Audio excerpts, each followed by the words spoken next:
जय राधा माधव कुंज बिहारी गोपीजन वल्लभ गिरिवरधारी।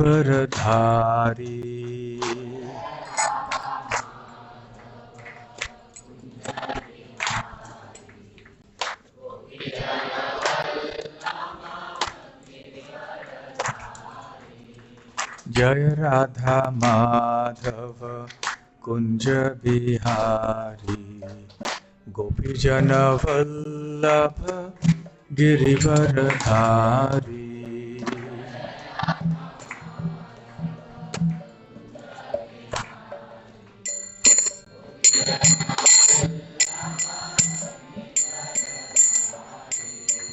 यशोदानंदन ब्रज जन रंजन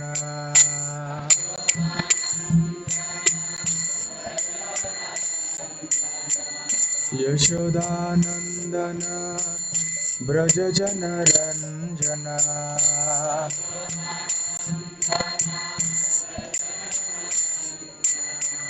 यमुना तीरावनचारी।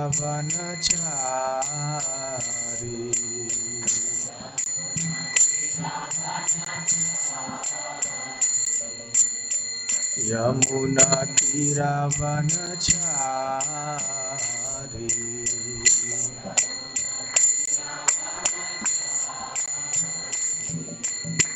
जय राधा माधव कुंज बिहारी गोपीजन वल्लभ गिरिवरधारी।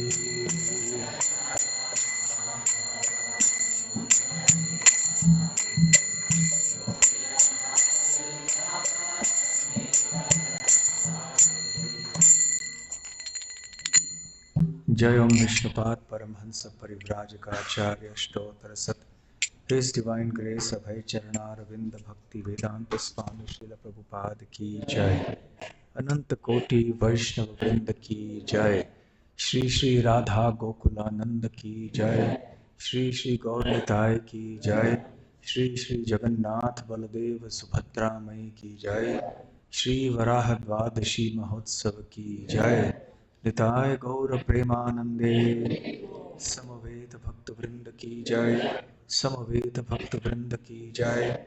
समवेत भक्त वृंद की जय। श्री श्री गुरु गौरांग की जय।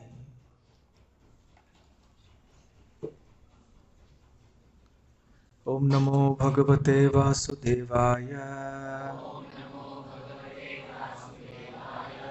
ओम नमो भगवते वासुदेवाय।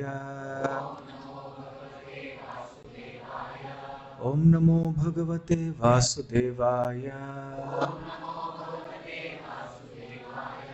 नारायणं नमस्कृत्य नरं चैव नरोत्तमं देवीं सरस्वतीं व्यासं ततो जयमुदीरये। नष्टप्रायेष्वभद्रेषु नित्यं भागवत सेवया भगवत्युत्तमश्लोके भक्तिर्भवति नैष्ठिकी। ग्रंथराज श्रीमद् भागवतम तीसरा स्कंद 13वां अध्याय भगवान वराह का प्राकट्य। श्लोक संख्या 34। ऋषय ऊचुः जितं जितं ते जितयज्ञ भावना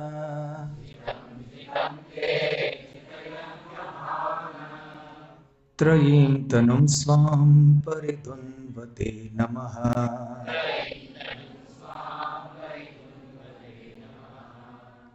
यद्रोमगर्तेषु निलील्य ऊर्ध्वयः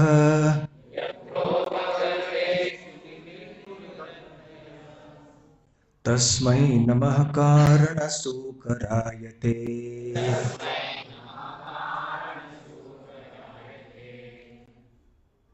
ऋषय ऊचुः जितं जितं ते जितयज्ञभावना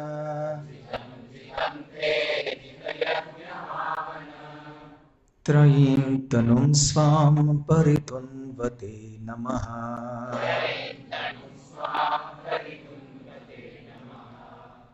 यद्रोमगर्तेषु निलिल्युरर्धयः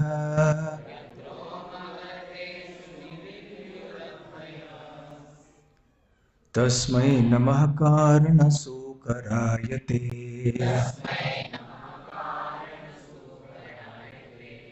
ऋषय ऊचुः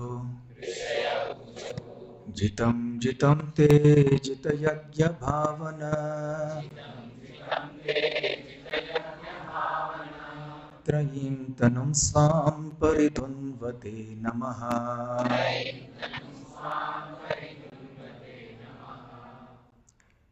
यद्रोमगर्तेषु निलिल्युः अद्धयः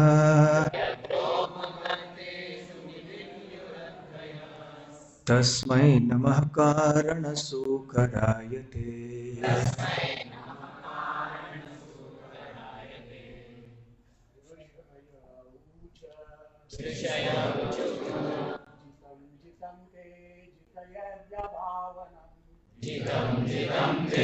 जितयज्ञभावना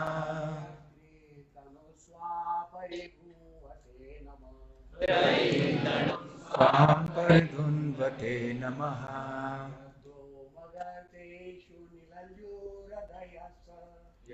रोमगर्ते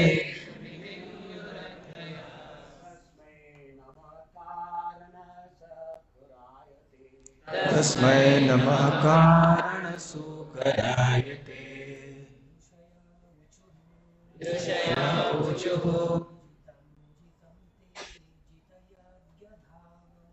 जितं जितं ते जितयज्ञभावना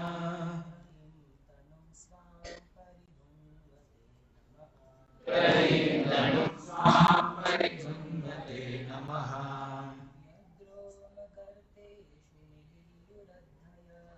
यद्रोमगर्तेषु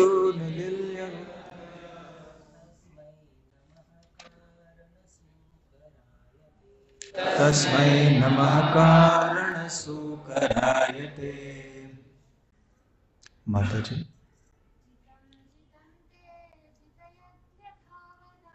जितं जितं ते जितयज्ञभावना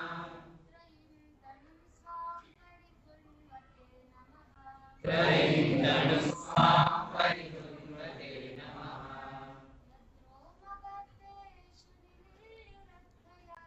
यद्रोमगर्तेषु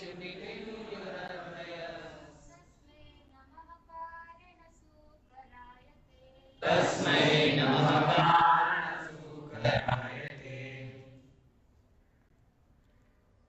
ऋषयः ऊचुः यशस्वी ऋषि बोल पड़े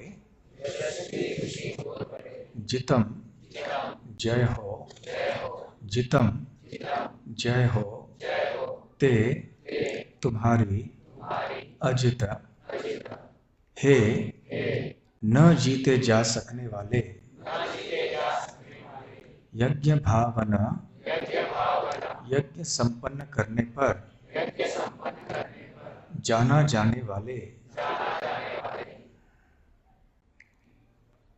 त्रयीम साक्षात वेद तनुम ऐसा शरीर स्वाम अपना परिधुन्वते हिलाते हुए नमः नमस्कार यत जिसके रोम रोएं गर्तेषु छेदों में निडिल्युः डूबे हुए अद्धयः सागर तस्मै उसको नमः नमस्कार करते हुए कारण सूकराय सकारण शूकर विग्रह धारण करने वाले ते तुमको। अनुवाद और तात्पर्य श्रील प्रभुपाद द्वारा। सारे ऋषि अति आदर के साथ बोल पड़े, हे समस्त यज्ञों के अजेय भोक्ता, आपकी जय हो, जय हो। आप साक्षात वेदों के रूप में विचरण कर रहे हैं और आपके शरीर के रोमकूपों से सारे सागर समाये हुए हैं।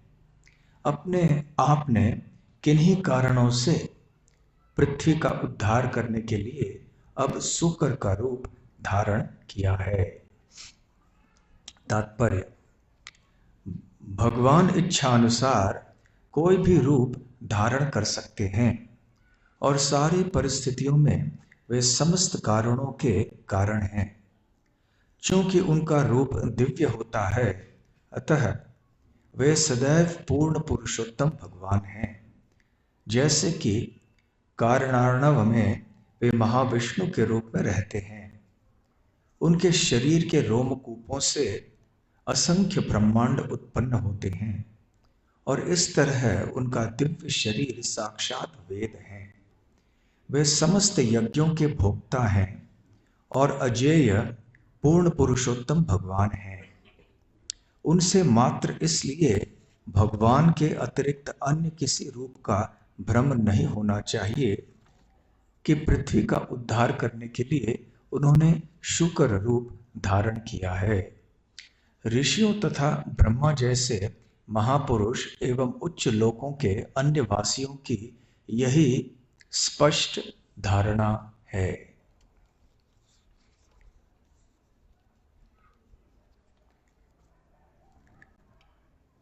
अनुवाद को दोहराइए। सारे ऋषि अति आदर के साथ बोल पड़े, हे समस्त यज्ञों के अजेय भोक्ता, आपकी जय हो, जय हो। आप साक्षात वेदों के रूप में विचरण कर रहे हैं और आपके शरीर के रोमकूपों में सारे सागर समाये हुए हैं। आपने किन्हीं कारणों से पृथ्वी का उद्धार करने के लिए अब सूकर का रूप धारण किया है। ओम ज्ञानतिमिरान्धस्य ज्ञानाञ्जनशलाकया चक्षुरुन्मीलितं येन तस्मै श्रीगुरवे नमः। श्रीचैतन्यमनोभीष्टं स्थापितं येन भूतले स्वयं रूप कदा मह्यं ददाति स्वपदान्तिकं। वन्देऽहं श्रीगुरुं श्रीयुतपदकमलं श्रीगुरून् वैष्णवांश्च श्रीरूपं साग्रजातं सहगण रघुनाथान्वितं तं सजीवं साद्वैतं सावधूतं परिजनसहितं कृष्ण चैतन्य देवं श्रीराधा कृष्णपादां सहगण ललिता श्रीविशाखान्वितांश्च। नमो ओं विष्णुपादाय कृष्णप्रेष्ठाय भूतले श्रीमते भक्तिवेदांत स्वामिन्निति नामिने। नमस्ते सारस्वते देवे गौरवाणी प्रचारिणे निर्विशेष शून्यवादी पाश्चात्य देश तारिणे। वंशाकल्पतरुभ्यश्च कृपा सिन्धुभ्य एव च पतितानां पावनेभ्यो वैष्णवेभ्यो नमो नमः। जय श्री कृष्ण चैतन्य प्रभु नित्यानंद श्री अद्वैत गदाधर शिवासादि गौर भक्त वृंद। हरे कृष्णा कृष्णा कृष्णा हरे हरे, हरे राम राम राम हरे हरे। हरे कृष्णा। आज वराह द्वादशी का पावन दिवस है। इसी तिथि पर भगवान ने श्री वराह का रूप धारण करके पृथ्वी की रक्षा की थी और हिरण्याक्ष नाम के असुर का वध भी किया था। वराहदेव ने शूकर या एक सुअर का रूप धारण किया, परंतु भगवद गीता के सिद्धांतों के माध्यम से हमें जानना है कि जब भगवान श्री कृष्ण, जो कि आदि भगवान हैं, परम पुरुषोत्तम हैं, अवतीर्ण होते हैं तो विभिन्न रूपों में प्रकट होते हैं। भगवान के अनगिनत रूप हैं और इन रूपों में, इन विविध रूपों में भगवान पृथ्वी लोक पर या भौतिक सृष्टि में प्रकट होते हैं और उनके विभिन्न उद्देश्य होते हैं। तो भगवान अपने विभिन्न रूपों में प्रकट होते हैं और अपने विभिन्न उद्देश्यों की पूर्ति करते हैं। हर अवस्था में भगवान दिव्य रहते हैं। जैसे कि भगवद गीता में भगवान कहते हैं, जन्म कर्म च मे दिव्यम एवं यो वेत्ति तत्वतः त्यक्त्वा देहम पुनर्जन्म नैति मामेति सोऽर्जुन। वो कहते हैं कि मेरे जो कर्म होते हैं और मेरे जो जन्म होते हैं वो सारे दिव्य होते हैं, अलौकिक। तो जो व्यक्ति इस बात को तत्वतः जान लेता है उसे पुनर्जन्म नहीं लेना पड़ता। तो भगवान के जितने भी रूप हैं, केवल वृंदावन के श्री कृष्ण नहीं, जितने भी अन्य अवतार भगवान श्री कृष्ण के हैं वो सारे के सारे दिव्य ही हैं। और भगवान अलग अलग रूप क्यों धारण करते हैं? क्योंकि उनके उद्देश्य भिन्न भिन्न होते हैं और अपने भक्तों के जो विभिन्न भाव होते हैं उनकी सेवा करने के लिए उनके अनुसार, उन भावों के अनुसार भगवान रूप लेते हैं। तो जब भी भगवान प्रकट अपने आप को कराते हैं तो निश्चित ही उनका कोई विशेष उद्देश्य होता है। तो जब भगवान वराहदेव प्रकट होते हैं तो पृथ्वी की रक्षा करने के लिए प्रकट होते हैं, जैसे कि अभी हमने श्लोक में पढ़ा। जब नरसिंह देव का रूप उन्होंने स्वीकार किया तो प्रहलाद की रक्षा के लिए आए।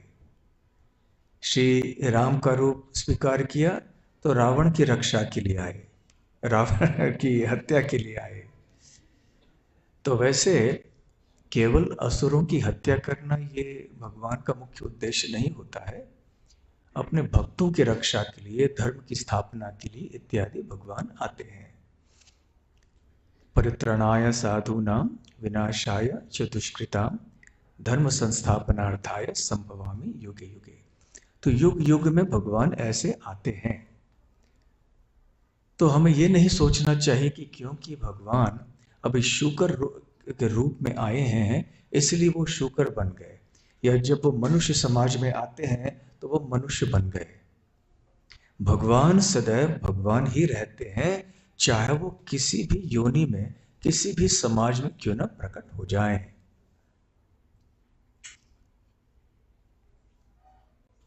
जन्म कर्म च विश्वात्मन अजस्या कर्तुरात्मनः नृषु तिर्यक ऋषिषु यादसु तद अत्यंत विडंबनम। तो कुंती महारानी प्रार्थना करती हैं कि हे कृष्ण, ये बड़ी विडंबना की बात है कि यद्यपि आप अजन्मे हैं फिर भी आप जन्म लेते हैं। यदि कर्म या कार्य करने की कोई आपके लिए आपका कोई आप बाध्य नहीं होते हैं फिर भी आप कर्म करते हैं। तिर्यक नृ ऋषिषु यादहसु, आप पशुओं की योनि में, मनुष्यों की योनि में, ऋषियों की योनि में, कभी जलचर प्राणियों की योनि में प्रकट होते हैं। तो भगवान नाना योनियों के समाजों में प्रकट होते हैं, परंतु क्योंकि वो भगवान रहते हैं हमें उनको साधारण नहीं समझना चाहिए। जब भगवान मनुष्य समाज में प्रकट होते हैं, जैसे कि श्री कृष्ण के रूप में, श्री राम के रूप में, अनेक लोगों की गलत धारणा ये होती है कि ये भी मनुष्य ही हैं, क्योंकि वो दिखने में हमारे जैसे दिखते हैं, परंतु वो मनुष्य नहीं है, वो साक्षात भगवान है। ठीक उसी प्रकार से जब भगवान श्री कृष्ण वराह रूप में प्रकट हुए दिखने के लिए, तो वो वराह ही थे, एक शूकर के समान थे, परंतु वो भगवान थे। तो इसलिए ये तत्व को जानना बहुत आवश्यक है, अन्यथा हम लीला को समझ नहीं पाएंगे। भगवान की लीलाओं को, उनके कार्यों को समझने के पहले उनसे संबंधित जो तत्व हैं वो जान लेनी चाहिए। समस्या ये होती है जब लोग भगवान की लीलाओं की निंदा करते हैं, जैसे रास लीला हो या अन्य कोई भी लीला हो, जबकि उन्हें भगवान के तत्व का ज्ञान नहीं होता है। तो भगवान के तत्व का ज्ञान नहीं होगा हमें, तो फिर हम निश्चित ही भगवान की लीलाओं को गलत समझ बैठेंगे। तो भगवान का वराह रूप बहुत ही विशेष है। श्रीमद् भागवत के 3 स्कंध में 2 जगह ये वर्णन आता है। तो संक्षेप में दोनों वर्णनों को सुनाने का प्रयास मैं आज करूंगा आपके सामने। वैसे एक पृष्ठभूमि संक्षेप में, कि जब भगवान ने, महाविष्णु, तब जो अपने सारे इस सृष्टि के सृजन के कार्य किए, जिसको सर्ग कहते हैं, और हर एक ब्रह्मांड का निर्माण हो गया, और ब्रह्मांड के भीतर गर्भोदकशायी विष्णु आ गए, उनके नाभि से कमल पुष्प आया जिसके ऊपर ब्रह्मा जी का जन्म हुआ। तो ब्रह्मा जी ने जिस सृष्टि की रचना की उसे हम विसर्ग कहते हैं। तो ब्रह्मा जी का विसर्ग प्रारंभ हुआ, तो उन्होंने सर्वप्रथम ऐसी अवस्थाओं को निर्मित किया जो कि इस भौतिक जगत में रहते हुए बद्ध जीवों के लिए आवश्यक है। क्योंकि यहाँ कौन से जीव रहते हैं इस भौतिक जगत में? केवल वो जीव जो भगवान को भूलना चाहते हैं, जो स्वतंत्र बनकर यहाँ पर भोग करना चाहते हैं। तो ऐसे लोगों के लिए जो भी आवश्यक है, जैसे अज्ञान हो, अंधकार हो, अपने आप को शरीर मानने का मोह हो, इत्यादि, सो इन सब चीजों की रचना या तैयारी ब्रह्मा जी ने सर्वप्रथम कर ली। ये सब करने के बाद फिर उन्होंने अपने सबसे वरिष्ठ 4 पुत्रों को जन्म दिया। ब्रह्मा जी के साथ कोई नहीं था, तो अपने शरीर से, अपने मन से ब्रह्मा जी ने अनेकों की निर्मिति की। तो प्रारंभ में चतुष्कुमार, तो जब चतुष्कुमार का जन्म हुआ, वो ब्रह्मचारी थे और ब्रह्मचारी रहना चाहते थे। जब ब्रह्मा जी ने उनसे निवेदन किया कि अभी इस सृष्टि के सृजन का कार्य मुझे करना है, तो प्रजा की उत्पत्ति करो, इसलिए विवाह कर लो। अभी विवाह के लिए उनके लिए पत्नियों को भी निर्मित करनी थी ब्रह्मा जी को, परंतु कुमारों ने स्पष्ट मना कर दिया, हमें ब्रह्मचारी रहना है। अब ब्रह्मा जी इतने बड़े भक्त हैं, परंतु उन्हें भी अच्छा नहीं लगा, तो उन्हें गुस्सा आया। तो उन्होंने कुछ कहा नहीं, परंतु उनकी आंखों से गुस्सा पता चला, और उनकी आंखों के बीच में, प्रकृतियों के बीच में से रुद्रदेव उत्पन्न हुए, जो शिव जी ही हैं। इस तरह से रुद्र या शिव, ये ब्रह्मा जी के पुत्र भी माने जाते हैं। और इसके बाद फिर ब्रह्मा जी ने 10 पुत्रों को जन्म दिया। उनकी इच्छा थी कि ये आगे चल के प्रजापति बनेंगे। जैसे दक्ष प्रजापति थे, मरीचि, अत्रि इत्यादि। उनमें से जो अंतिम थे नारद, वो ब्रह्मचारी ही रहे। और आगे चल के और भी प्रजापतियों को जन्म दिया ब्रह्मा जी ने, जैसे कि कर्दम मुनि इत्यादि। और ब्रह्मा जी के मुख से भी 4 वेद निकले, और वेदों से संबंधित जितना भी ज्ञान आदि है वो सब भी उत्पन्न हुए। और उसके बाद ब्रह्मा जी ने स्वयंभुव मनु और शतरूपा को जन्म दिया। फिर ये सारे ब्रह्मांड के सबसे पहले पति पत्नी दंपति हुए। तो स्वयंभुव मनु, मनु से मनुष्य आता है, अंग्रेजी शब्द मैन भी आता है। तो सबसे पहले दंपति ये थे। तो फिर वो गए स्वयंभुव मनु के द्वारा, वैसे 2 पुत्र हुए, 3 पुत्रियां हुई और इनके आगे चल के विवाह हुए और ऐसे ब्रह्मांड की प्रजा उत्पत्ति होती रही। तो ऐसे हुआ। अब ये पृष्ठभूमि है। उसके बाद क्या हुआ, तो इसी स्कंद के 13वें अध्याय में मैत्रेय मुनि विदुर जी से कहते हैं कि स्वयंभुव मनु अपने पिता और गुरु के पास गए करबद्ध होकर कि हे पिता, कहिए कि हमारे लिए क्या आदेश है, क्या सेवा आपकी हम कर सकते हैं। तो ब्रह्मा जी ने कहा, अभी सृष्टि के सृजन का कार्य शुरू हो गया है, अभी प्रजा की उत्पत्ति बहुत आवश्यक है, इसलिए आप दोनों अभी प्रजा की उत्पत्ति करो। और दूसरी बात, इस जगत के ऊपर राज्य करो धर्म के अनुसार, साथ साथ में भगवान की उपासना करो यज्ञ के द्वारा और सारे प्राणियों की रक्षा करो। इस प्रकार से ब्रह्मा जी ने स्वयंभुव मनु को आदेश दिया। तो फिर मनु ने उनसे निवेदन किया कि कृपया मुझे बताइए कि इन प्राणियों को निवास करने के लिए स्थान हम कौन से दे दें। और अभी हम देख रहे हैं कि पृथ्वी गर्भोदक सागर में गिर चुकी है, तो कृपया पृथ्वी लोक को इस गर्भोदक सागर के जल से उठाकर अपनी कक्षा में रख दें, ताकि प्रजा उत्पत्ति पृथ्वी के ऊपर भी हो सके। तो ब्रह्मा जी सोच रहे थे, गहरे सोच में पड़ गए कि ये कार्य तो बहुत कठिन है, पृथ्वी लोक को कैसे गर्भोदक सागर से ऊपर उठाया जाए। तो सोचते सोचते बड़े ध्यान में वो सोचने लगे कि जब मैं सृष्टि के सृजन में के कार्य में लगा हुआ था तो पृथ्वी गिर पड़ी नीचे गर्भोदक सागर में, और ये काम इतना कठिन है कि ये मेरे लिए भी संभव नहीं है, ये तो केवल भगवान ही कर सकते हैं। ऐसे भगवान की प्रार्थना वो करने लगे और अचानक एक अद्भुत घटना हो गई। क्या हुआ, ब्रह्मा जी जैसे जैसे यह विचार करते हुए बैठे थे, बैठे बैठे उनके एक नसिका के अंदर से एक छोटा सा शूकर रूप का प्राणी निकला।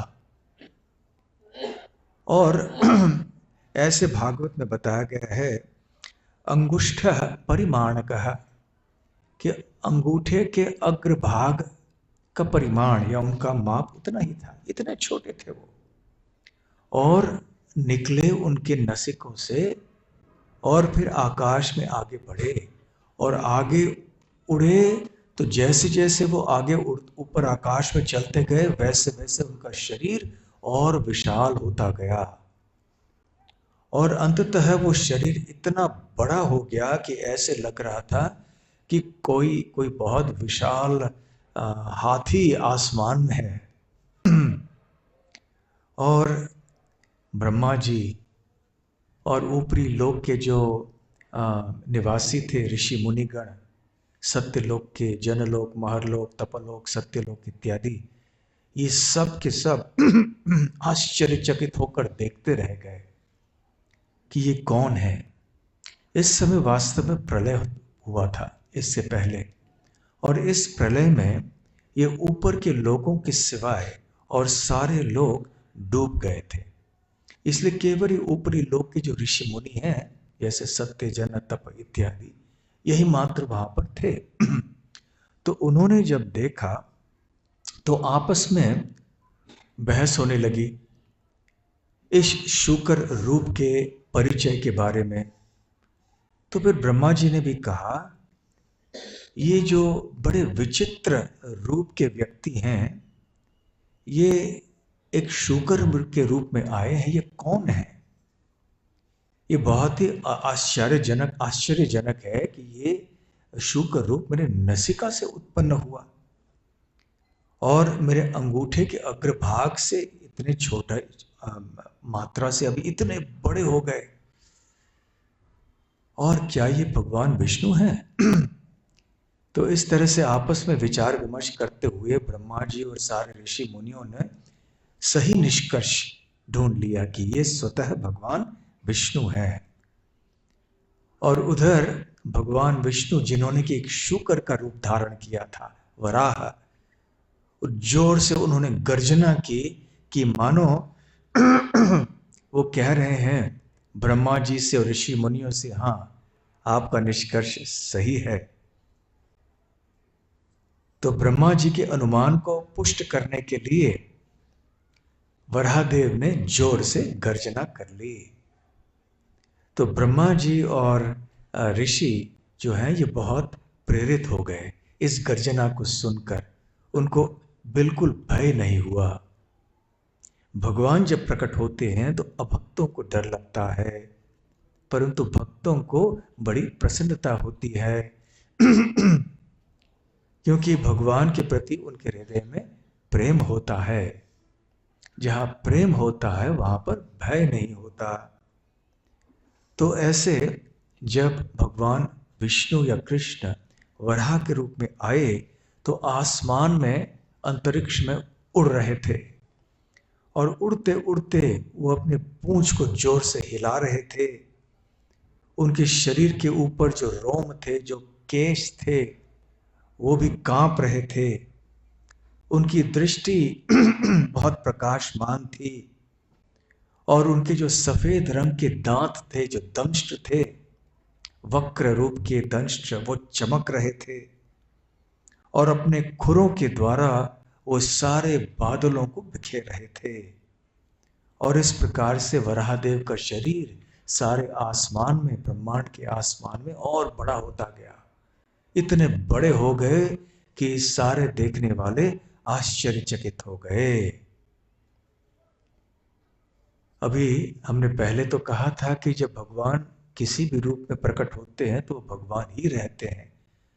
यद्यपि वो भगवान थे शूकर रूप में, फिर भी भगवान जिस रूप में प्रकट होते हैं, जिस समाज में प्रकट होते हैं, वो उसी समाज के व्यक्ति की नकल करने में बड़े निपुण होते हैं। जब वो एक मछली बनकर आते हैं मत्स्य अवतार के रूप में, तो बिल्कुल मछली की तरह जल में चरते हैं। जब नरसिंह के रूप में आए तो सिंह की तरह गरजने लगे। जब हंस अवतार में आते हैं तो पंछी की तरह उड़ते हैं। जब मनुष्य समाज में आते हैं तो मनुष्यों की तरह उठते बैठते खाते पीते बोलते हैं।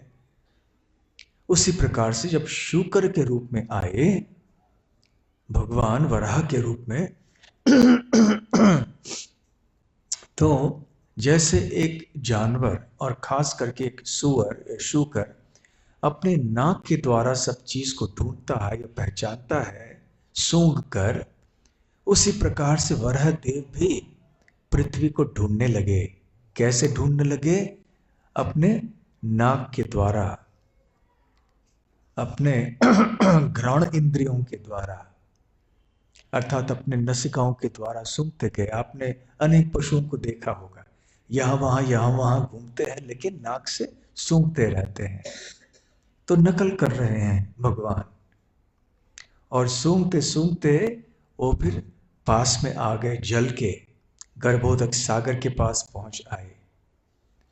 तो जब वो बाहर निकले तो उनका दिव्य रूप इतना चमक रहा था, इतना प्रकाशमान था कि सारे ब्रह्मांड में जितने भी प्रजा उत्पन्न हुए थे वो सब हाथ जोड़कर खड़े थे। थोड़ी देर पहले हमने सुना कि ब्रह्मा के मुख से वेद निकले थे, परंतु ये वेद मूल रूप से हैं क्या? ऐसे वेदों में बताया जाता है, वेदों में ही अपनी पहचान होती है। वेद ही बताते हैं कि वेद क्या है और यही प्रमाण है। तो वेद कहते हैं कि वेद भगवान नारायण के श्वास है।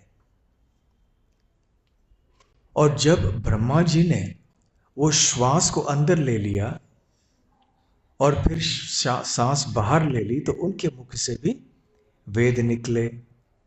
जब ब्रह्मा जी बाहर सांस ले रहे थे, सांस के साथ वराह निकले, वराहदेव, तो हम समझ सकते हैं कि वराहदेव भी वेदों की मूर्तिमान रूप हैं।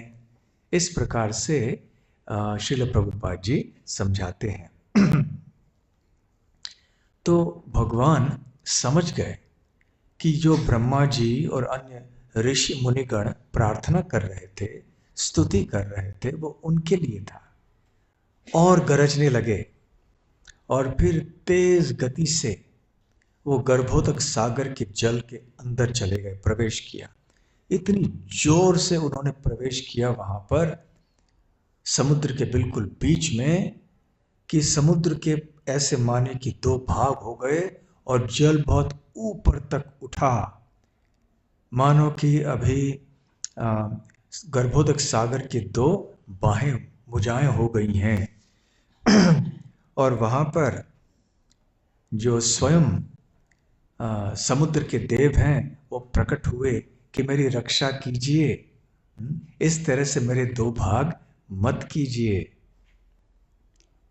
तो भगवान वराहदेव अंदर चले गए, जल को बेध कर और समुद्र के गहरे से गहरे भाग के अंदर पहुंच गए।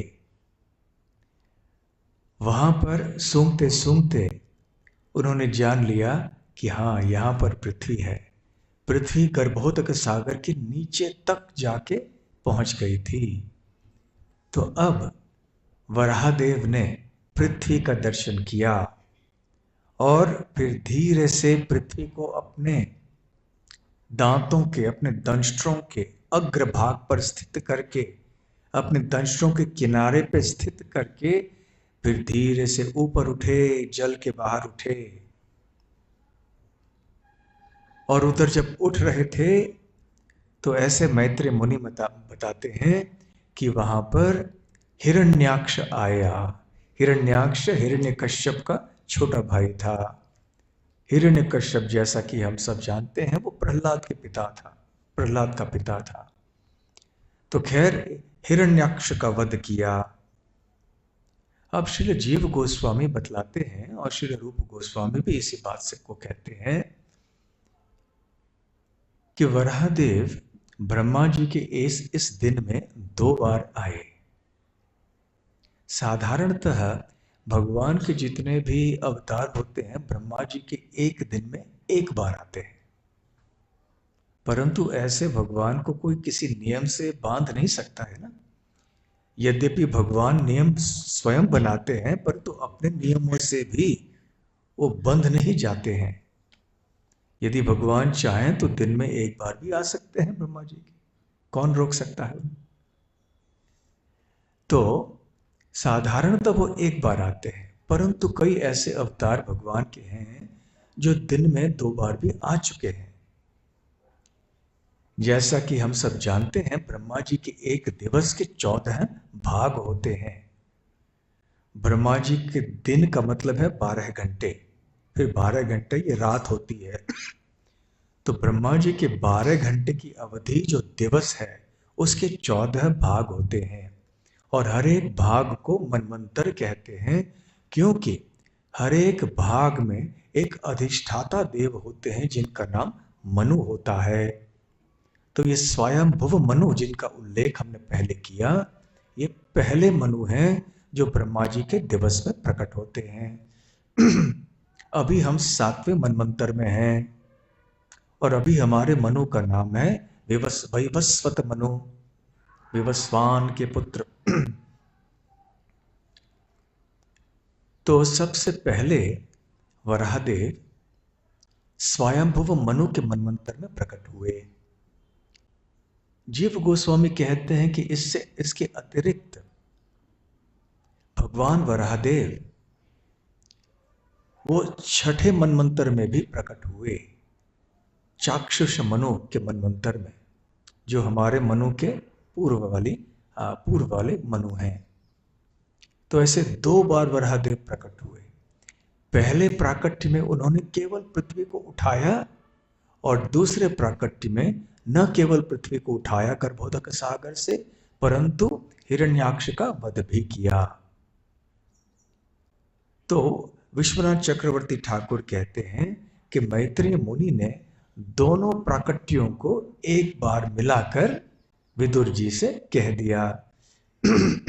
तो खैर हुआ ये, अब ऐसे मैत्रेय मुनि कहते हैं कि वराह भगवान ने फिर हिरण्याक्ष का वध किया, कि जैसे एक सिंह हाथी की हत्या करता है, और इस तरह से भगवान का जो जीव है, उनके अधर हैं, वो हिरण्याक्ष के रक्त से लाल रंग के हो गए थे। फिर भगवान वराहदेव ने पृथ्वी को जल के ऊपर तैरते हुए रखा। अब पृथ्वी कैसे तैर सकती थी अभी? ये भगवान की अचिंत्य शक्ति है। भगवान कुछ भी कर सकते हैं, वो सर्वशक्तिमान हैं। तो बहुत नाजुकी से उन्होंने पृथ्वी को, जो उनके वक्र दांतों के ऊपर के किनारे पे थे, उनको ध्यान से रखा और फिर अपने धाम वापस चले गए। मैत्रेय मुनि कहते हैं कि इस समय वराहदेव के शरीर की कांति नीले रंग की हो गई थी, जैसे एक तमाल वृक्ष की होती है। आपने अवश्य ये सुना होगा पहले कि भगवान श्री कृष्ण के शरीर की कांति न केवल एक नए वर्षा के बादल के समान है, परंतु एक तमाल वृक्ष के समान भी। तमाल कृष्ण इसलिए उनका एक नाम है। तो वराहदेव के जीव के शरीर की कांति भी वराह के तमाल वृक्ष के रंग की हो गई थी। तो ब्रह्मा जी और अन्य ऋषि मुनिगण निश्चित रूप से जान गए कि ये तो भगवान विष्णु ही हैं। तो उन्होंने स्तुति करना आरंभ किया। और जिस श्लोक का पठन हमने किया, वो उनके पठन का एक श्लोक है, उनकी प्रार्थना का। और आगे चल के उन्होंने भगवान वराह को भूधर नाम दिया, कि आपने पृथ्वी या भू को उठाया, और पृथ्वी अब उसी तरह से सुंदर लग रही है कि जैसे एक कमल पुष्प अपने पन्नों के साथ जब एक हाथी किसी सरोवर में जाके कमल पुष्प को अपने सूंड से उठाकर ऐसे ऊपर करता है, तो वो कमल पुष्प कितना सुंदर लगता है। ठीक उसी प्रकार से जब पृथ्वी माता वराहदेव के दंशों में थी, तो बहुत सुंदर लग रही थी। तो प्रार्थना में ऋषि मुनिगण कहने लगे कि हे प्रभु, आपके सिवाय ऐसा विशेष और अद्भुत कार्य कौन संपन्न कर सकता था, परंतु आपके लिए ये बहुत ही आश्चर्यजनक नहीं है, क्योंकि जिस प्रकार से आपने सृष्टि की रचना की है, हर पल पे ये बहुत ही आश्चर्यजनक है। इसलिए आपके लिए कौन सा कार्य है जो आपके लिए असंभव है या मुश्किल है। और हम पावन हो गए हैं न केवल आपके दर्शन से, आपके गरजने की आवाज सुनने से, परंतु जब आप गर्भोदक सागर के अंदर गए और सागर से के अंदर से बाहर निकले, और आपने अपने शरीर को, कंधों को हिलाया, तो कंधों से जो पानी छिड़क गया है, उसके बूंदें हमारे ऊपर गिर पड़ी हैं, और अभी हम मानते हैं कि हमारा जीवन धन्य हो गया। आपने जानवरों को देखा होगा ना, जैसे कुत्ते होते हैं, बिल्ली होते हैं, जब उनके शरीर पे पानी आ जाता है तो पानी को निकालने के लिए क्या करते हैं? जोर जोर से अपने शरीर को हिलाते हैं, ताकि पानी छिड़कता है इधर उधर। तो वराहदेव ने तो भी एक शूकर का रूप धारण किया था ना, तो पानी से बाहर निकलने के बाद उन्होंने भी इस तरह से अपने शरीर को हिलाया तो पानी सारे ब्रह्मांड में गिरा। तो जितने भी ये ऊपरी लोक के साधु इत्यादि थे, ऋषि मुनिगण थे, उनके शरीर के ऊपर ये जल गिरा और उन्होंने सोचा कि ये तो अमृत है, चरणामृत है। श्रील प्रभुपाद जी तात्पर्यों में बताते हैं कि गंगा इतनी पावन क्यों मानी जाती है, हम जाके गंगा में क्यों स्नान करते हैं? क्योंकि गंगा चरणामृत है। भगवान श्री वामन देव के चरण कमलों का स्पर्श करके ये विरजा का जल यह हम ब्रह्मांड के अंदर आ गया,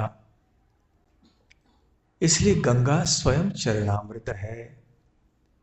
तो उसी प्रकार से वराहदेव के कंधों के स्पर्श से जो जल फिर निकला और सारे ब्रह्मांड में फैला, तो वो भी जल चरणामृत से भिन्न नहीं है, क्योंकि भगवान परम है। इसलिए उनके अंगूठे में, उनके कर कमलों में, उनके सर में, उनके कंधों में, उनके पेट में, शरीर के किसी भी अंग में अंतर नहीं होता। तो इसलिए ये भी गंगा के बराबर ही था और सारे ऋषि मुनियों ने अपने आप को अपना अब धन्य समझा कि अब हमारा जीवन सफल हो गया। और कहीं यह भी बताया जाता है कि जब वराहदेव ने इस प्रकार से किया तो पृथ्वी लोक के ऊपर कुश घास हो गया। कुश जानते हैं ना, बहुत पावन घास होता है। हमारे गोकुल धाम में भी बहुत कुश होता है, तो उससे आसन आदि बनाते हैं और दुर्वा कुश ये सब पावन घास माने जाते हैं। तो यज्ञ आदि क्रियाओं में, पूजा आदि की क्रियाओं में इनकी महत्वपूर्ण भूमिका होती है। तो खैर इस प्रकार से ये सारे ऋषि मुनिगण प्रार्थना करने लगे कि हमारे ऊपर आप कृपा कीजिए। फिर भगवान ने पृथ्वी माता को जल के ऊपर रखा और वहां से वो चले गए। तो मैत्रेय मुनि बताते हैं कि इस कथा सुनने की फलश्रुति क्या है। वो कहते हैं कि जो इस कथा का वर्णन करते हैं और इसको सुनते हैं, परंतु कैसे? भक्त्या, भक्त्या अर्थात भक्ति से, तो शीघ्र ही भगवान उस व्यक्ति के ऊपर प्रसन्न होते हैं। और जब भगवान हमारे ऊपर प्रसन्न होते हैं तो हमारा जीवन सफल हो जाता है। तो भगवान की कथाओं को ध्यान पूर्वक, श्रद्धा पूर्वक, प्रेम पूर्वक सुनने से भगवान प्रसन्न होते हैं और हमारे हृदय में भी भगवान के प्रति और तीव्रता से प्रेम प्रकट होने लगता है। तो ये एक वर्णन है जो कि 12वें और 13वें अध्याय में बतलाया गया है, तीसरे स्कंद के। और आगे चल के इसी स्कंद में ये भी बताया जाता है कि सारे ब्रह्मांड में अंधकार हो गया और तरह तरह के अशुभ लक्षण प्रकट होने लगे, क्योंकि हिरण्याक्ष और हिरण्यकश्यप का जन्म हुआ था। तो दोनों सारे ब्रह्मांड के नाक में दम बन गए थे।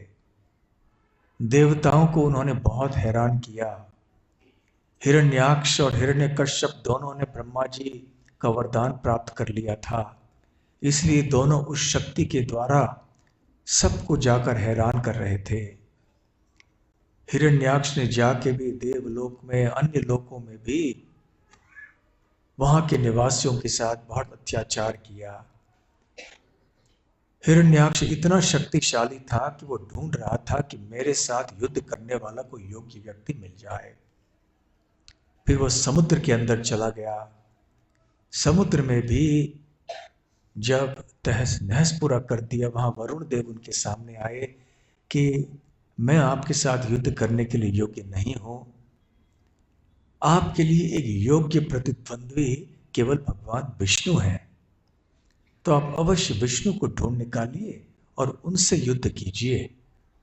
और फिर थोड़े क्रोध से वरुण देव ने कहा फिर ये आपका अंतिम समय होगा।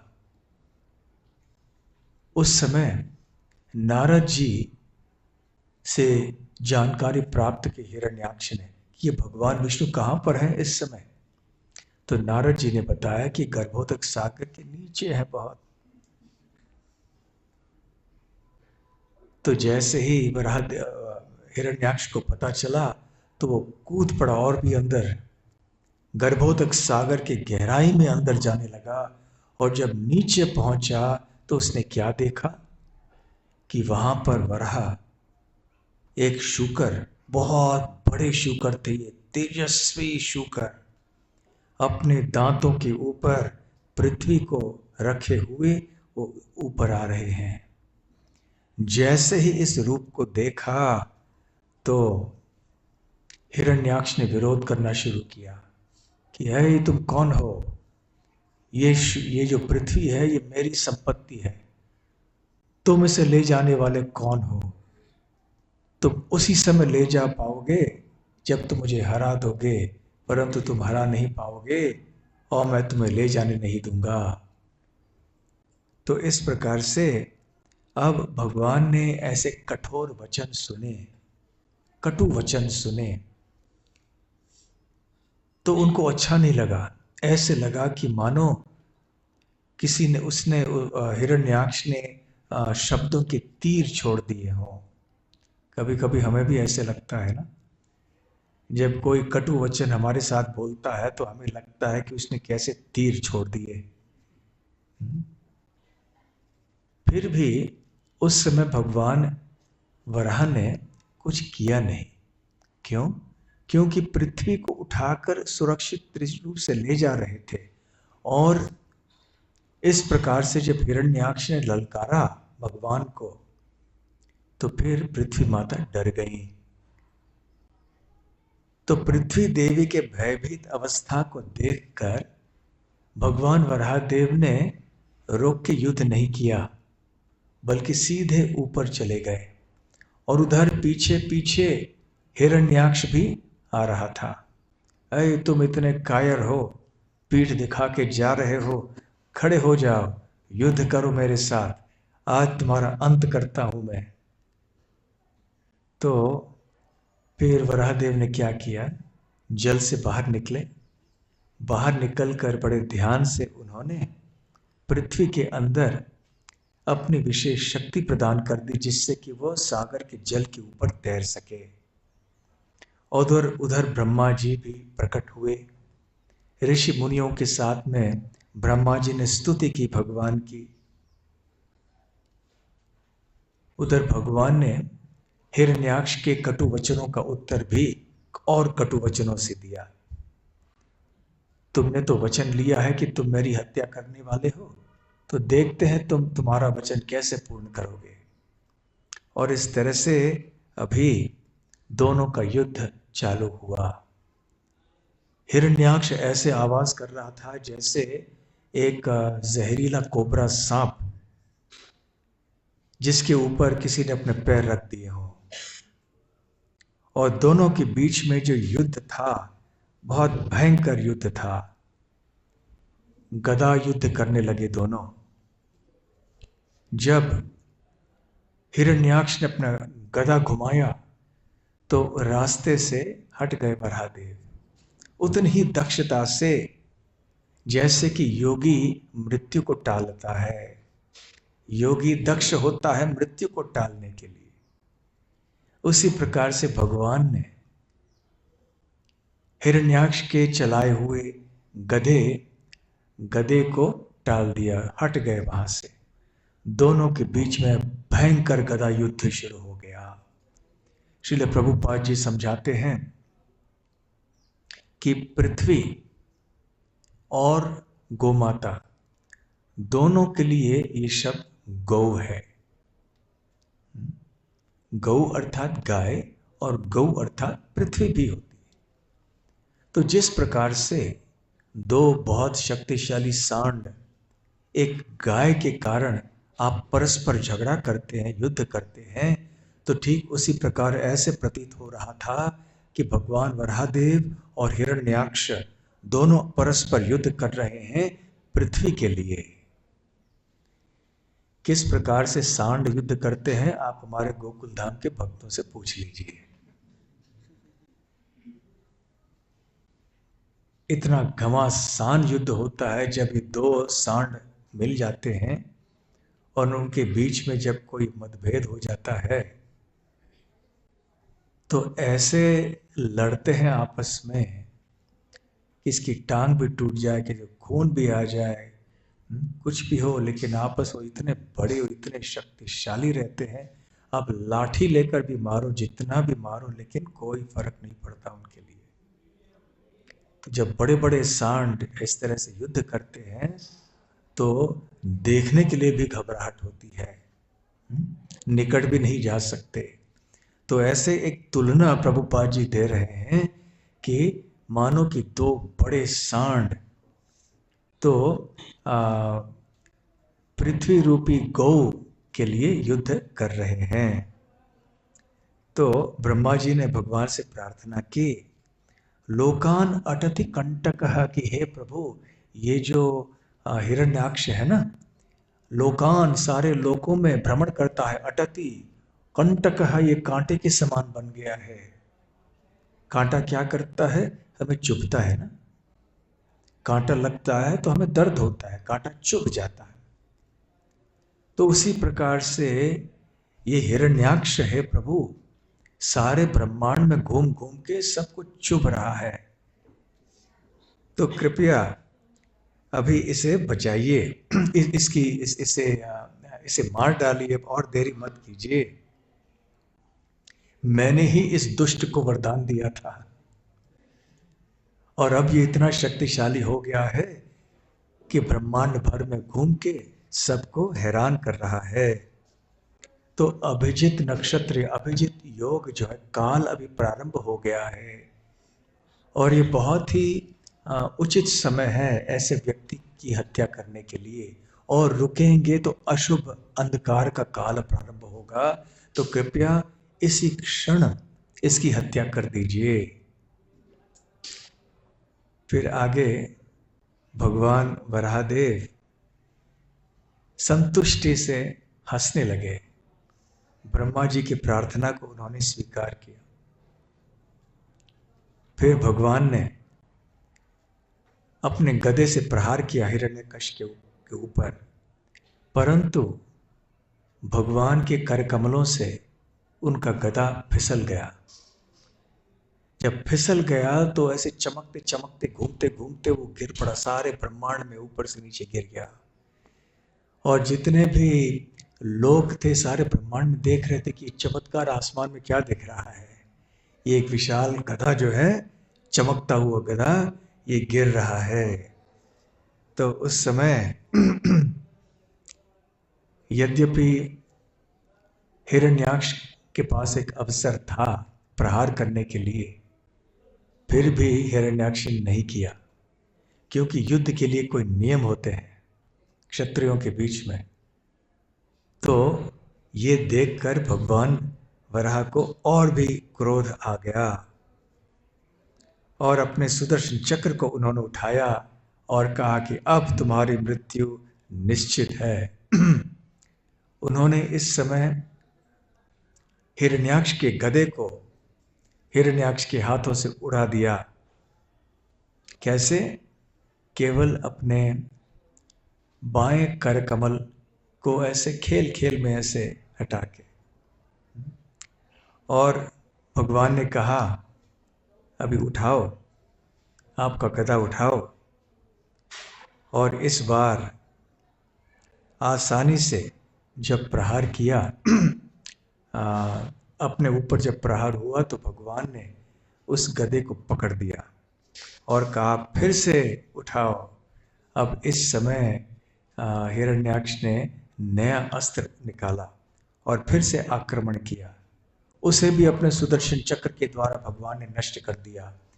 फिर मुक्का प्रहार करना प्रारंभ किया हिरण्याक्ष ने, परंतु भगवान वराह को ऐसे लगा कि जैसे एक हाथी को लगता है जब हाथी के ऊपर कोई फूलों की माला फेंकता है।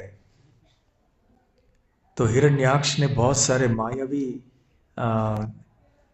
खेल खेलना शुरू कर दिया। कभी अंधकार हो गया, कभी अचानक कोई यक्ष राक्षस आ गए, तो कभी तूफान आ गया, कोई एक बहुत सारे एक भवंडर सा आ गया। परंतु भगवान ने अपने सुदर्शन चक्र से इन सारे मायावी खेलों को नष्ट कर दिया। तो जब फिर हिरण्याक्ष को भगवान के सामने प्रकट होना ही पड़ा, और फिर ऐसे वो आलिंगन करने का प्रयास कर रहे थे भगवान को, ताकि अपने आलिंगन में उनको दबा के चूर कर दें। परंतु जैसे ही आगे आया हिरण्याक्ष और ऐसे आलिंगन करने का प्रयास किया, तो देखा कि भगवान तो उधर हो गए। उधर जाके आलिंगन करने का प्रयास किया, तो देखो कि भगवान वहां पर है। इस तरह से अंततः और मुख का प्रहार दोनों के बीच में हुआ। अब भगवान ने सोचा, देवताओं को ज्यादा चिंतित करने में कोई लाभ नहीं, चलो अभी बहुत हो गया, वीर रस का आस्वादन बहुत कर लिया मैंने, अभी इस लीला को समाप्त कर देते हैं। तो श्रीमद् भागवत में मैत्रेय मुनि कहते हैं कि अपने कर कमलों से हल्के से भगवान वराह ने हिरण्याक्ष के कानों के नीचे एक थप्पड़ मार दिया। ये आप मराठी में कहते हैं ना, कान फड़ात मार ला, हल्के से ठप करके मार दिया। परंतु हालांकि भगवान ने ऐसे हल्का सा थप्पड़ मार दिया था, परंतु हिरण्याक्ष को ऐसे लगा कि मानो ये न जाने कितने लाखों लाखों वज्रों का जोर था उसके ऊपर। तो वो घूमने लगा, उसकी आंखें भी घूम गई, उल्टी कर गया, उससे मुंह से भी खून निकला और प्राण त्याग दिए। और फिर वो गिर पड़ा, जैसे कि एक तूफान में बड़ा पेड़ भी गिर जाता है जमीन के ऊपर। तो ब्रह्मा जी ये सब देख रहे थे, देवी देवताओं के साथ में, ऋषि मुनियों के साथ में। ब्रह्मा जी कहने लगे, धन्य हो, इस असुर का कितना सौभाग्य है कि इस तरह आपके कर कमलों के द्वारा इसकी मृत्यु हो गई। तो देवताओं ने फिर प्रार्थना की भगवान के चरण कमलों में, और भगवान वहां से फिर निकल पड़े, स्वधाम लौट के चले गए। और मैत्रेय मुनि फिर से बताते हैं कि फलश्रुति क्या है। भगवान की कथाओं सुनने से न केवल हमारे पाप नष्ट हो जाते हैं, परंतु हमारे हृदय में भगवान के प्रति एक आकर्षण शुरू हो जाता है, भगवान के प्रति प्रेम उत्पन्न हो जाता है। तो इस प्रकार से वराहदेव 2 बार प्रकट हुए ब्रह्मा जी के एक दिन में। कौन से मनमंत्रों में? स्वायंभुव मनमंत्र पहला, और चाक्षुष मनमंत्र जो छठा है। अब आप कोई भारत के प्रसिद्ध वराह देव के मंदिरों को जानते हैं? कृष्ण मंदिर, राम मंदिर, जगन्नाथ मंदिर, नरसिंह मंदिर, ये तो बहुत प्रसिद्ध है। वराह देव के मंदिर को जानते हैं आप कोई? बहुत ही प्रसिद्ध वराह क्षेत्र। कौन सा वराह क्षेत्र? कहाँ पे? हाँ, विशाखापट्टनम के पास में सिंहाचलम है। सिंहाचलम में श्री वराह लक्ष्मी नरसिंह मंदिर है। ये वराहदेव और नरसिंहदेव के मिलित रूप हैं। ऐसे बताया जाता है कि इस स्थान पर भगवान ने प्रहलाद की रक्षा की थी, तो नरसिंहदेव वहां पर प्रकट हुए थे। हम जब सिंहाचलम की यात्रा में गए थे, आप में से कई भक्त आए थे उस समय, तो विस्तार में इस लीला की उसी स्थान में चर्चा हुई थी। बहुत बड़ा सुंदर मंदिर है वहां पर, हम सब गए थे वहां। तो वहां भगवान की मूर्ति ऐसे है कि मुख वराह का है, पूंछ एक सिंह की है, और शरीर मनुष्य का है। तो ऐसे वराह, नरसिंह, शरीर है उनका। वराह, नर, सिंह, ये 3 है। तो ये बहुत ही प्रसिद्ध वराह नरसिंह मंदिर है। परंतु और प्रसिद्ध वराह मंदिर कहाँ है? तिरुपति में। तिरुपति में कहाँ पर? मंदिर के बिल्कुल निकट, जहाँ पुष्करणी है, तिरुमला में। तिरुमला ऊपर है, तिरुपति नीचे। तो तिरुमला में बालाजी के मंदिर के बिल्कुल बाहर एक पुष्करणी है। तो उस पुष्करणी के एक कोने में ये आदि वराह या भूवराह मंदिर है। बहुत प्राचीन है। ऐसे बताया जाता है कि वेंकटेश्वर या बालाजी मंदिर के से भी ज्यादा पुराना है ये। ऐसे स्थल पुराणों में बताया जाता है कि ये पहले वराहदेव का स्थान था और अब भी है। वो वहां निवास किया करते थे। हिरण्याक्ष का वध करने के बाद यहाँ विश्राम करने के लिए वो आए थे, ऐसे कहा जाता है। जब भगवान विष्णु को यहाँ तपस्या करने के लिए आना था तो वो योग्य स्थान को ढूंढ रहे थे। तब उनको पता चला कि ये स्थान तो बड़ा योग्य है मेरे लिए। तो उन्होंने जाके वराहदेव से पूछा कि मुझे भी थोड़ा स्थान दे दो। तो वराहदेव ने उनको ये जमीन दान में दे दी कि ठीक है, आपका भी मंदिर यहाँ पे बन जाए। तो फिर अपना आभार व्यक्त करने के लिए भगवान वेंकटेश्वर या बालाजी ने एक नियम बनाया कि दिन में जब अर्चना या पूजा, भोग, नैवेद्य आदि सब प्रारंभ होगा, सबसे पहले वराहदेव के मंदिर में होगा। उसके बाद मेरी आराधना शुरू होगी। तो आज भी ऐसे होता है। इसलिए एक प्रथा है कि भगवान बालाजी का दर्शन करने के पहले वराहदेव का दर्शन करना उचित होता है। आदि वराह भगवान। तो ये दूसरा प्रसिद्ध वराह मंदिर है। और बहुत सारे हैं। दक्षिण भारत में तो बहुत सारे नरसिंह मंदिर और वराह मंदिर हैं, परंतु ये 2 सबसे प्रसिद्ध और महत्वपूर्ण हैं। अच्छा, आपको और एक क्षेत्र के बारे में बताना चाहता हूँ। कश्मीर में एक स्थान है बारामुल्ला। आपने नाम सुना है? बारामुल्ला एक जिला है या शहर है, जो भी है, कश्मीर में। तो ये बारामुल्ला, ये अपभ्रंश है शब्द। इसका मूल रूप क्या है शब्द पता है किसी को? वराहमूल। वराहमूल का अपभ्रंश होकर बारामुल्ला हो गया। अभी जैसे कश्मीर, ये कश्यप ऋषि वहां रहते थे, तो काश्यप ग्राम या काश्यप नगर, काश्यप क्षेत्र से कश्मीर हो गया। तो उसी तरह से ये वराहमूल स्थान का नाम था, फिर ये बारामुल्ला हो गया। तो वहां पर भी कोई अवश्य वराहदेव का मंदिर होना चाहिए था, परंतु अब तो है नहीं, अब प्रकट हुए हैं किसी कारण से, क्योंकि उस स्थान में तरह तरह के लोग आए, उन्होंने आक्रमण किया। तो इसलिए अब वहां कोई मंदिर तो है नहीं, लेकिन वो स्थान अवश्य है। और एक वराहदेव का मंदिर जो प्रसिद्ध है, वो जहाँ चैतन्य महाप्रभु भी गए थे, वो है उड़ीसा में जाजपुर नाम के गांव में। उसे भी यज्ञ वराह कहते हैं या आदि वराह कहते हैं। ऐसे बताया जाता है कि सतयुग में ये प्रकट हुए थे।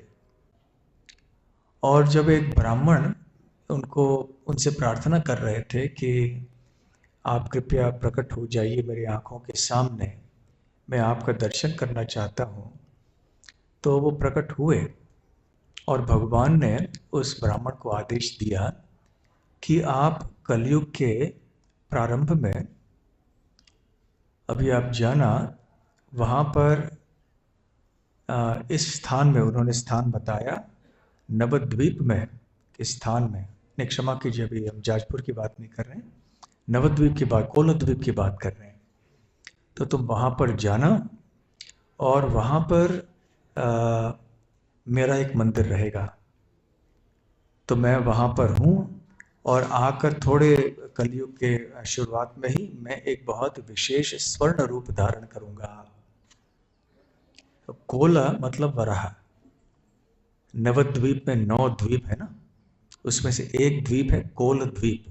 कोल अर्थात वराह। तो ऐसे बताया जाता है कि वराह देव भी वहाँ पर आए थे, वहाँ पे उन्होंने भी विश्राम किया था। जैसे नरसिम्हापल्ली है, जहाँ नरसिंह देव आए थे मायापुर के पास, उसी प्रकार से ये कोल द्वीप में वराह देव का मंदिर भी है। तो उड़ीसा में जाजपुर में भी एक है जहाँ पर चैतन्य महाप्रभु गए थे, और वहाँ पर शायद एक पंछी की समाधि है, पक्षी। जब चैतन्य महाप्रभु वहाँ पर बैठे थे तो ये पक्षी अचानक आके उनके गोदी में बैठ गई और कुछ गीत गाने लगी, तरह तरह के गीत गाने लगी। और उसके बाद चैतन्य महाप्रभु की गोदी में रहते हुए ही उस पक्षी ने प्राण त्याग दे दिए और सीधे सबने देखा एक आध्यात्मिक देह में वैकुंठ लोक चले गए।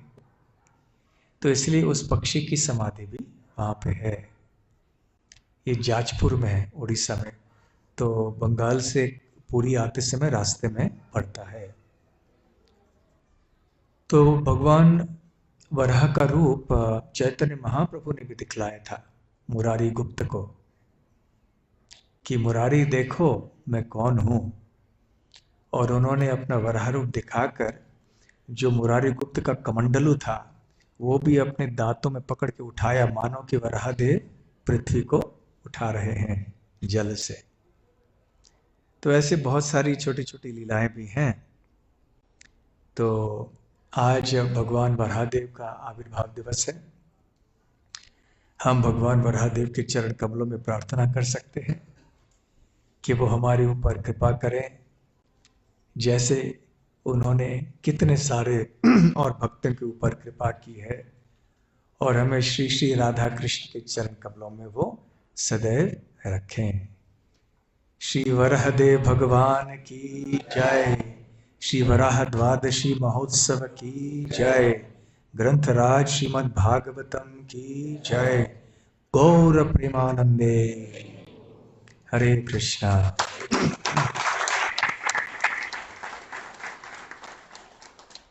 कोई प्रश्न?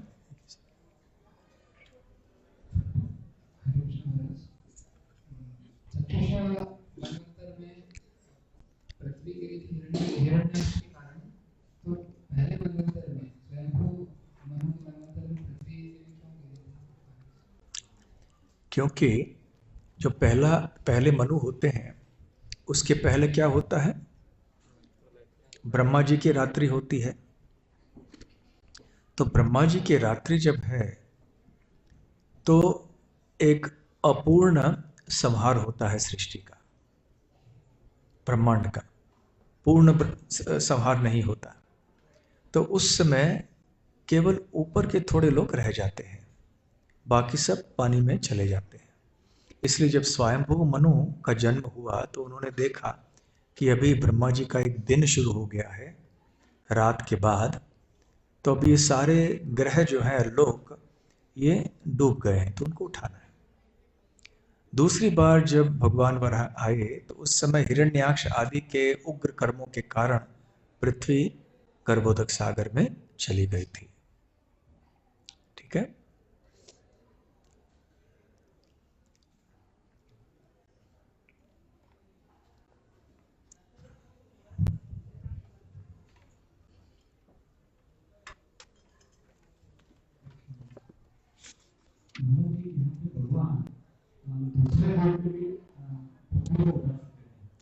दूसरे रूप में भी,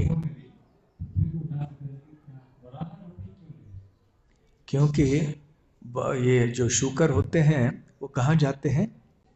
ऐसे जाके छोटे छोटे कुंड में जाके वो कुछ न कुछ निकालते रहते हैं पानी में से।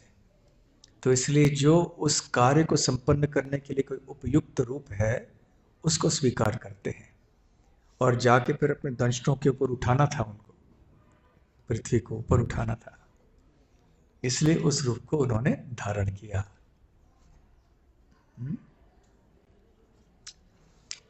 जयदेव गोस्वामी क्या कहते हैं वराहदेव के बारे में, आपको याद है ना? तो गाएंगे साथ में। वसति दशन शिखरे धरणी तव लग्ना, शशिनी कलंक कलेव निमग्ना, केशवधृत शूकर रूप जय जगदीश हरे, जय जगदीश हरे, जय जगदीश हरे।